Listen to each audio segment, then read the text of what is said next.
Good morning, this is Dwayne, and today I'd like to talk about a subject that has always been of interest to me, but it really makes no difference as far as playing music is concerned. I just find it interesting, and that is the relationship between numbers and music.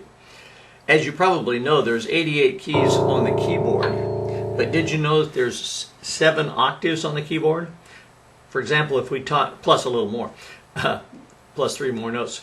If we play from A to A, that's 1 octave, right? A to A is 2 octaves, A to A is 3 octaves, 4, 5, 6, 7, and then we have 3 extra notes. So there's 7 octaves on the keyboard. There's also 7 different notes in a diatonic scale. You might say there's 8, but that's really a repeat of the first note, an octave higher. It's still a C, isn't it? For example, we have C, D, E, F, G, A, B, and then that's a C. So in every given scale we have how many diatonic notes? 7. The D scale has 7 notes. The E flat scale has 7 notes. The E scale has 7 notes. The F scale has 7 notes. The G, and so on, okay? So the number 7 is quite prominent in music. And then the number 3 happens all the time in music. For example, there's 3 notes in a chord in a triad. A triad, of course, means 3, but there's 3 notes in a chord.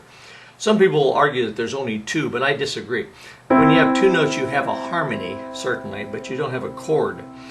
I think where that came from is because we're so used to hearing that sound that when people play 2 notes, you kind of fill in the rest. It's implied. In other words, you kind of hear that note even though it's not being played, right?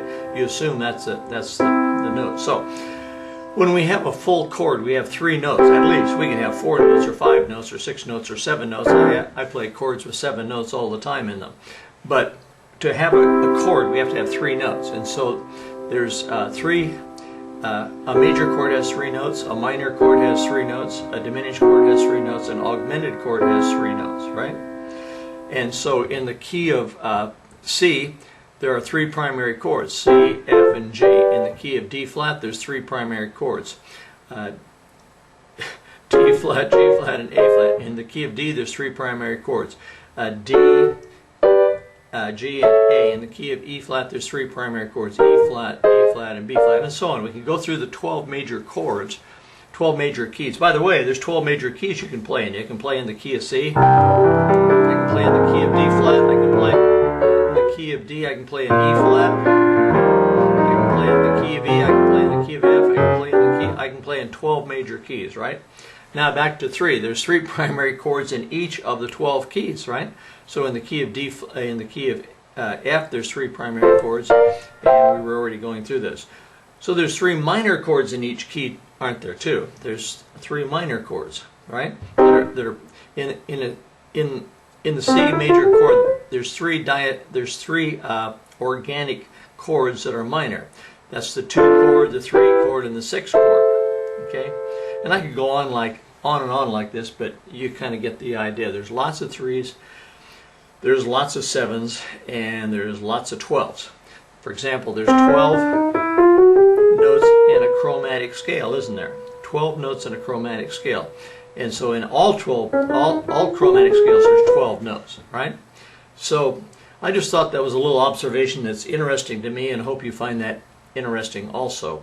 And I encourage you, as you learn more and more about music theory, to look for relationships like that. It kind of helps you out. I mean, it doesn't help you directly in your playing, but you know, when you know that there's 3 minor chords in any given key and 3 major chords in any given key, and so on, it gives you an edge. And the more you know about theory, the more of the edge you get, okay? So thanks for being with me, and if you're not already signed up for my newsletter, come down to you'll see right below this video there's a little a URL, my website called playpiano.com. Click on that and go to my website called playpiano.com and sign up for my free newsletter on chords and chord progressions. You'll learn a ton. There's all kinds of videos and instructional lessons and audios and so on, so be sure and sign up for that. And then tune in tomorrow when I'll have another tip for you, and we'll see you then. Bye-bye for now.